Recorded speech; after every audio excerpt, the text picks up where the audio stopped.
Hello everybody, welcome back to another video, and today we are doing our XFL Record Predictions. NFL season just ended. XFL is starting this Saturday, tomorrow. Don't know when you're watching this video. You might be a little late. Games might be playing right now.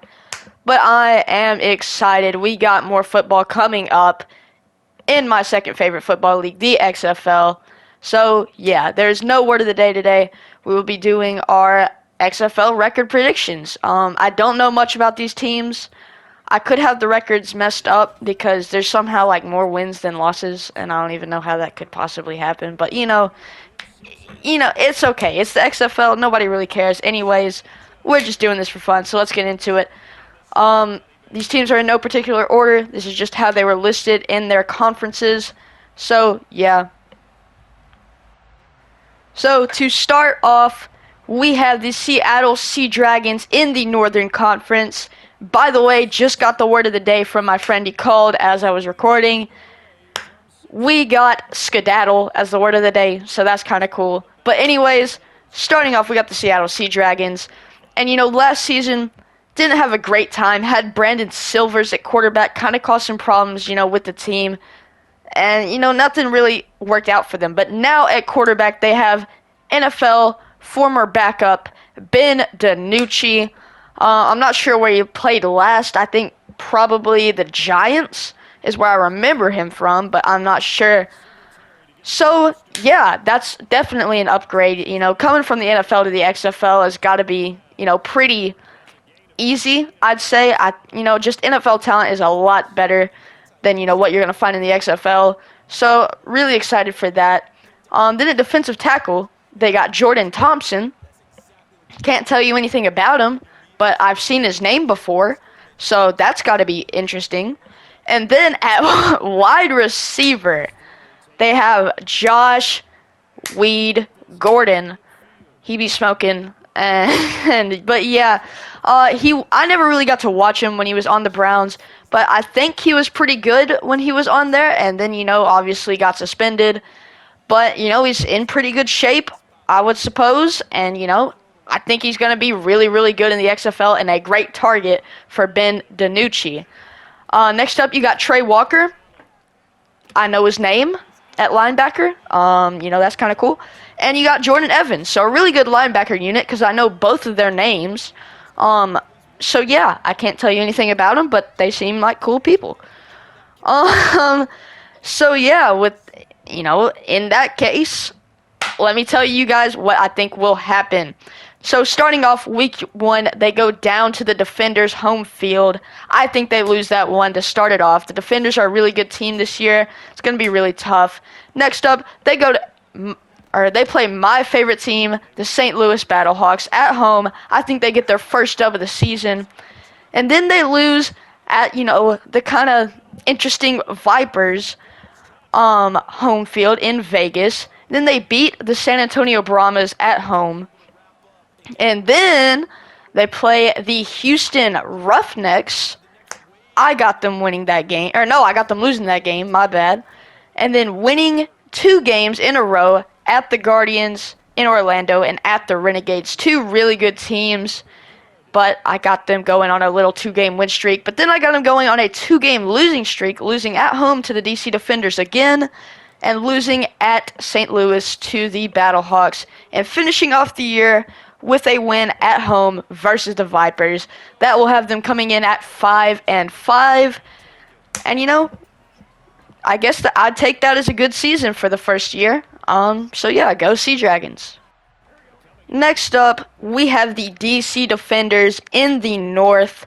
This team, I think, will be very, very good this year because they have my favorite player from last year in the XFL, arguably the best quarterback from last season in the XFL, Jordan Ta'amu, who has been in the NFL, bounced around a couple teams, been on the practice squad, and all that stuff, sat behind Patrick Mahomes for a little bit. I think Jordan Ta'amu is going to be really, really good. He's gotten some NFL experience, hasn't really played much, but, just being on the team, you learn a lot. And, sitting behind Patrick Mahomes and Taylor Heineke and Carson Wentz, and some other teams that he went to. He went to about like 5 teams in that span since the last XFL season. I think he's going to be ready to come out and dominate this year. I'm really excited for him. As for the rest of the team, they have 2 really good running backs in Raquel Armstead and Abram Smith. I can't tell you anything about them, but I know their names, and so they've got to be good. Next up at wide receiver, they have Josh Hammond and Chris Blair. I'm pretty sure Chris Blair used to play in the NFL. Gotta be a good receiver. Next up on the D-line, I know 2 players. You got DeMarcus Hayes and Malik Fisher. That's got to be an elite pass rush and great at stopping the run because I know both of their names. And then at linebacker, Anthony Hines. Heard it a couple times. Don't know where, but, it looks recognizable. So, yeah, I am super excited for this DC Defenders team with Jordan Te'amu and all of these names that I recognize. I'm super excited for them, and I think they will have a great year this year. So let's go ahead and get into their record. I have them starting off this season with 2 straight wins, 1 at home to start off the year versus the Sea Dragons, and then the next one going to Vegas and beating the Vegas Vipers. Okay, hold up, I had to check something. And yeah, then they they stay at home and they play my favorite team, the St. Louis Battlehawks. I have them losing that one. Jordan Te'amu playing against his former team. I think the Battlehawks will have a game plan for him, and I think the Battlehawks pull this one out. Next up, you got the Vegas Vipers coming to your stadium this time. I have them winning that one. Then Jordan Te'amu going back to the Battlehawks home field, or at the Battlehawks home field in St. Louis. Jordan Te'amu, that's his homecoming. I got Jordan Te'amu taking this one with the DC Defenders. And then after that, playing at home against the Roughnecks, I have them losing because they're just losing. And then they go on a little win streak, winning at Orlando versus the Guardians and winning at Seattle versus the Dragons. And then losing versus the Bob Stoops coached Renegades, and then winning the last game of the season against the San Antonio Brahmas, putting them at an amazing 7-3 record. And yeah. So, next up, didn't get to take a pause here because Share Factory, they be limiting your pauses that you can take. So, I don't get to catch my breath because there's a freaking limit. I don't know why there's a limit. It's stupid. I don't like it. But anyways, moving on to the next team. We have the St. Louis Battlehawks, my personal favorite team. Arguably the best team in the XFL last season. Lost to the Houston Roughnecks last season, but, lucky. So, yeah, I'm going to be honest, I do not recognize any names on these St. Louis Battlehawks, so I'm a little worried about that. I did watch a little bit of the draft. I think they went receivers, so that should be good for A.J. McCarron at quarterback. Throw into them. A.J. McCarron, former Alabama quarterback, played for the Falcons for a little bit, didn't start. Played for the Bengals early on in his career, but I think he's been backing up Matt Ryan. And, by the way, the Madden gameplay is, really bad because I just got done playing NCAA 13. And, going from NCAA 13 to Madden 23, it's a little hard to change to, so I just missed that kick. It's not my fault. But anyways, as for the Battlehawks, I'm super excited for A.J. McCarron. I think he's a really, really good quarterback, and especially for the XFL, I am super excited for him and to see his wife in the stands. So, yeah, that's all I got to say about them. On to their record. So starting off week 1, I have them going to San Antonio and beating the Brahmas and Jack Cohen. Then the next week, I have them going to Seattle and losing one there. Then winning at the DC Defenders, beating Jordan Te'amu on that, meeting, I guess. Then winning versus the Renegades. They're hot. They just beat their former quarterback. They just beat one of the best teams in the XFL. Now I have them going to beat Bob Stoops and the Renegades. They're feeling great about themselves. And then, oh shoot, I gotta play Jordan Te'amu back at St. Louis, and we lose. Then losing at Vegas versus the Vipers. And then, oh shoot, we're losing. And then they lose at Houston against the Roughnecks. And then go to Vegas, beat the Vipers.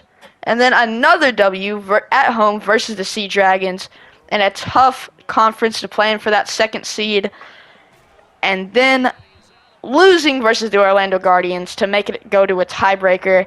I have them being 5-5. I'm not sure how the tiebreakers work in the XFL, so I'm not going to be able to tell y'all how that's going to work out. But yeah. So next up, we're not taking a pause again. So far we got the DC Defenders at 7-3, starting at the top of the conference. Then at second or third, we have the St. Louis Battlehawks at 5-5, then the Seattle Sea Dragons at 5-5, and now we have the Vegas Vipers. Let's see what they can do. So, the Vegas Vipers. Let me find them here on my little sheet. So, at quarterback, they have Brett Hundley. I've heard of his name. I know he plays in the NFL. I checked his stats on ESPN. He's freaking terrible in the NFL. Thrown like 9 touchdowns to 13 interceptions. Has run a little bit. He's like 30 years old.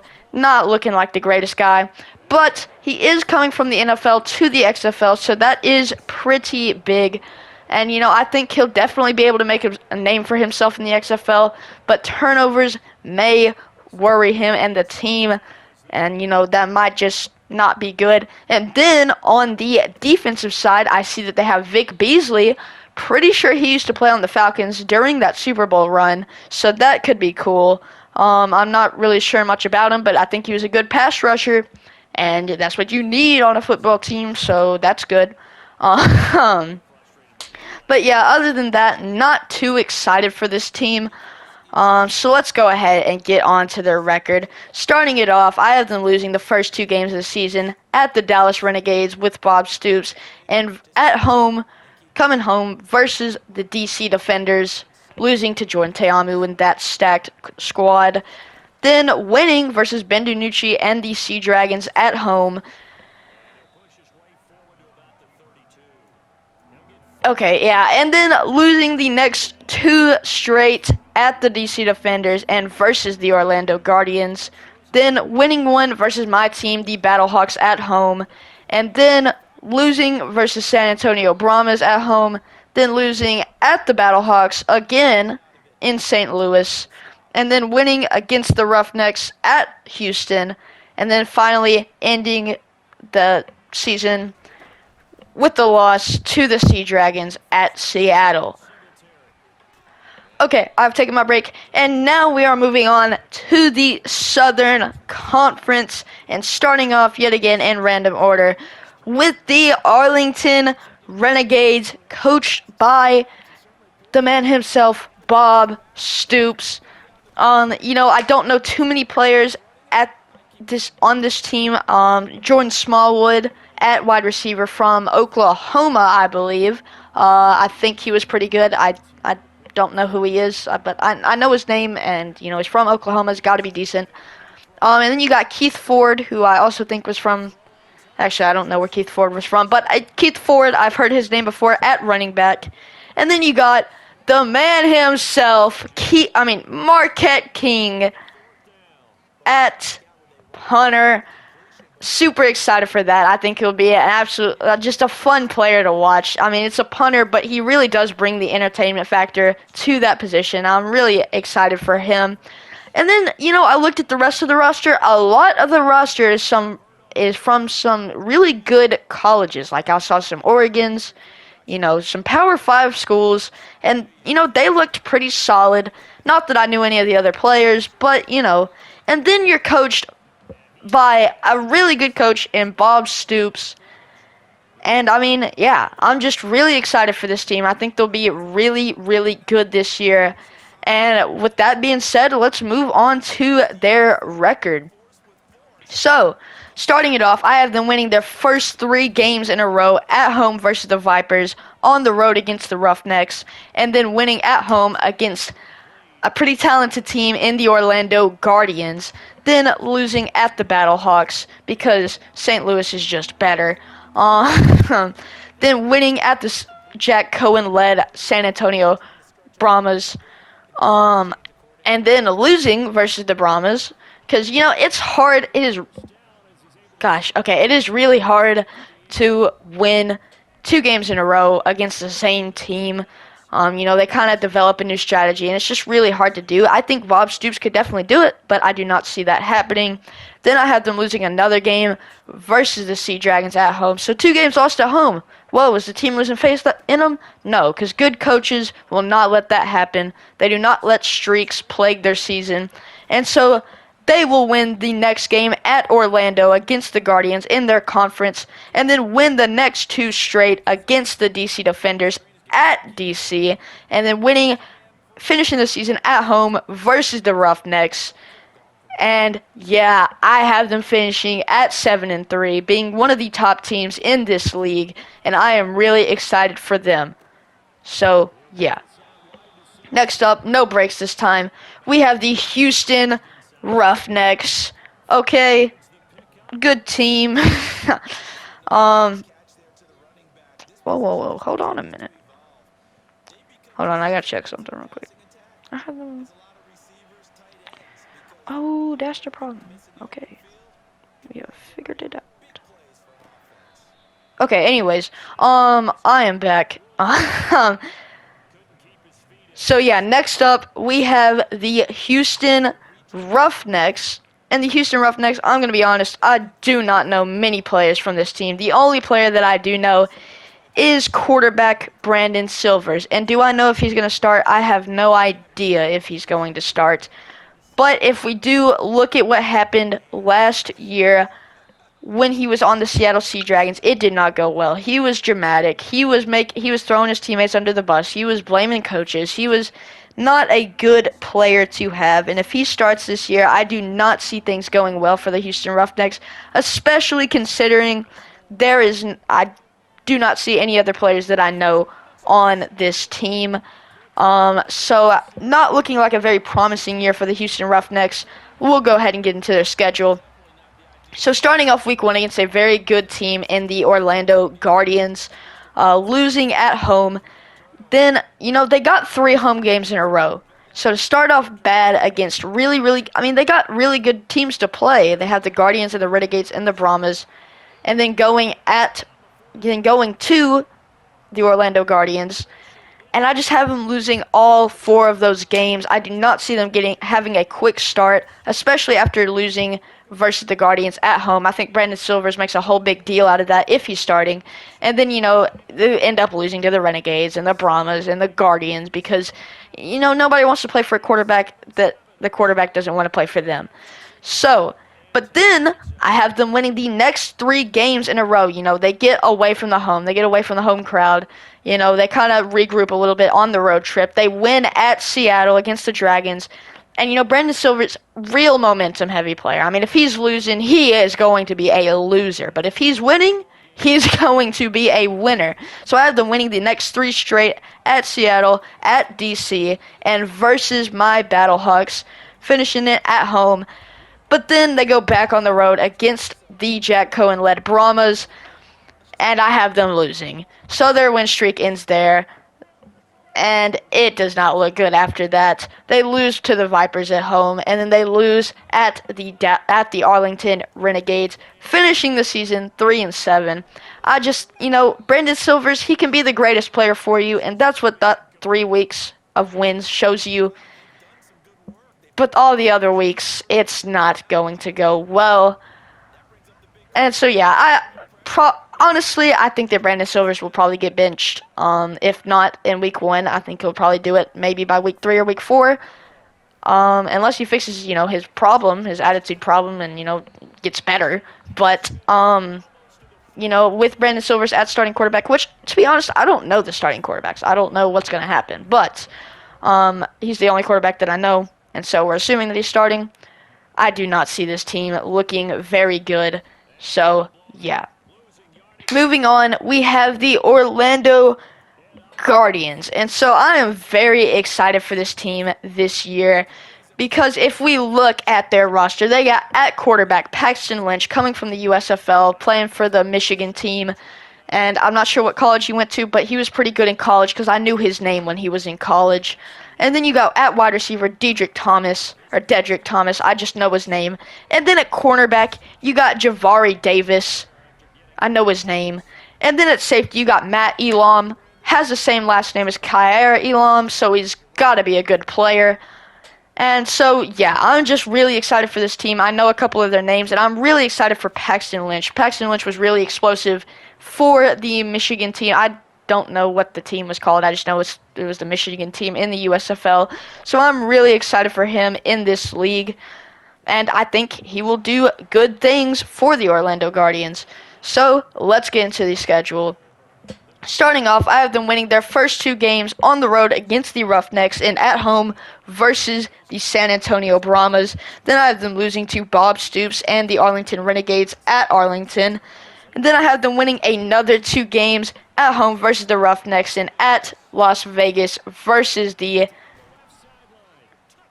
Vipers. But then I had them going on a little bit of a losing streak. They lose to the Sea Dragons at home, lose to the Defenders at home, and lose to the Renegades at home. You know, they just lose to the Sea Dragons. That's a tough loss. And then you got the 2, in my opinion, the best teams in the XFL to play. And it's just hard to win. It's a big home stretch, and I know you got to win those, but I don't see that. I don't think they can pull it out with the way the schedule is set up. But then I have them going back on the road, playing a little bit weaker San Antonio Brahmas team, and ending their win streak. Spoiler. But yeah. And then I have them beating the Battlehawks in the final game of the season because I just have a feeling the Battlehawks are going to choke their conference lead to make the playoffs and the final game of the season, because that's just how all my favorite teams do it. You know, you got the Falcons, and then you got the freaking Battlehawks. Probably do that this year. Please, AJ McCarron, please don't do it. Anyways, so I have them finishing at 6-4. Really excited for this team. I definitely think they can make a push in the playoffs if they make the playoffs, because we don't know what the Brahmas record is, but I think they can do it. I think they'll be real electric this year. And I'm just really excited for, all the teams in this league, honestly. But anyways, we have got to move on. We're 22 minutes in, and there's only 8 teams in this thing, so gotta kind of speed it up a little bit. But we only got one team remaining, and that is the San Antonio Brahmas. And I am very, very excited for this team because they have Jack Cohen. Jack Cohen is a rookie out of Notre Dame. And I don't know why. I never really watched Notre Dame when Jack Cohen was in college. I don't even watch college football all that much. But I really liked Jack Cohen coming out of college, okay? I was real excited for this man. And, he got drafted by the Colts. And, it's tough. The Colts had a terrible year. And he didn't really play. But he did get to sit behind Matt Ryan. And he got to sit with Sam Ehlinger. And he got to be in that quarterback room. And, you got Matt Ryan, who's an experienced veteran. He's going to be able to teach you things. And you got Sam Ehlinger, one of the smarter QBs. He's not the greatest QB, but he is a really smart kid. And I think he could definitely teach Jack Cohen a lot of things. And so I think Jack Cohen will get his moment to shine in the XFL, and I think he will take it and do really, really well. And then also at running back, you have Kalen Ballage, used to play for the Miami Dolphins. The only reason I know his name is because of when I was on the Miami Dolphins and I was doing the Face of the Franchise YouTube series that I started and stopped like 5 times. Yeah, he was terrible on that Madden thing, but it's okay. So yeah, I'm super excited for that run game. And then you got the quarterback.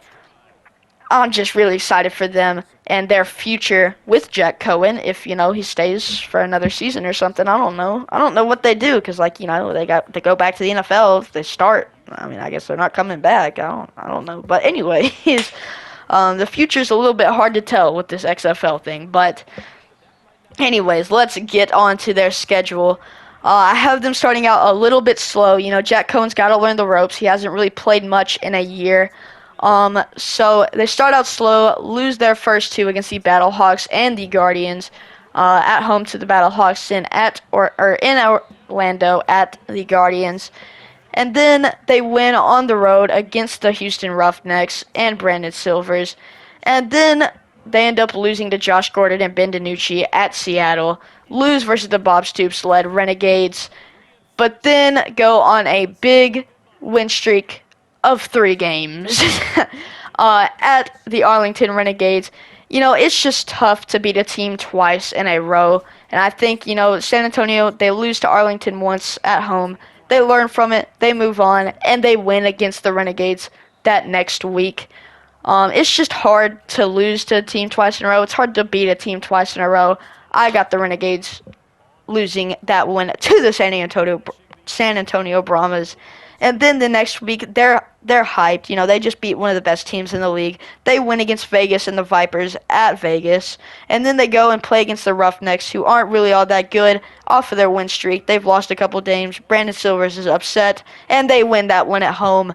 But then they go up against the Orlando Guardians, who are fighting for their conference playoff spot. It's between the San Antonio Brahmas and Paxton Lynch and Jack Cohen, and they lose at home. And then they play the best team fighting for the 1 seed in the North Conference, and they lose. And they end the season 4-6, missing out on the playoffs. So, to end it off, here are the conference standings. I said 4-6, right? They went 4-6. Okay, anyways, to finish it off, let me just say it, the conference standings. 7-3 DC Defenders started off in the North at the 1 seed. Next up, you got the 2 and 3rd seeds in the St. Louis Battlehawks and Seattle Dragons, both going 5-5. I'm not sure what the tiebreakers are, so I'm not going to say who won. And then you got the 3 and 7 Vegas Vipers, finishing it off at 4th. And I don't know how the draft works, but we're going to say they get the number 1 overall pick, so go Vegas. And Brett Hundley, get better. Yeah. And then to top off the South, you have the 7-3 Arlington Renegades in first, the 6-4 Orlando Guardians in 2nd, the 4-6 San Antonio Brahmas with a bright future with Jack Cohen if they can keep him, and if he doesn't, leave. I really do not understand how the XFL works, because, you got the NFL and everything, and I don't know how contracts work. But anyways, they're going 4-6 and ending up in 3rd. And then in 4th, you have the Houston Roughnecks at 3-7. And yeah, I guess we'll end it off with. Well, you know what? No, wait, that's it. Okay.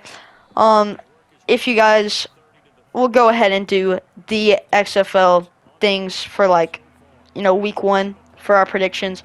I have the Vipers losing versus Arlington. And my dad says they win. We kind of just went over this, so I'm just going to tell you all what my dad thinks. I had the Guardians winning at the Roughnecks, so does my dad. I have the Battlehawks winning at home versus the Brahmas, so does my dad. And the Sea Dragons lose versus whoever they play. Versus the Defenders at home, and so does my dad. So, yeah. It's been a good day. It has been a good day. I'm excited for the XFL season to start tomorrow. Hope you guys all have a wonderful day, and I will see you guys next time. Pretty simple. They need to find the end zone here. A field goal doesn't help them much. First down. Here's Burrow. Flush to his right. Open man is Higgins. And they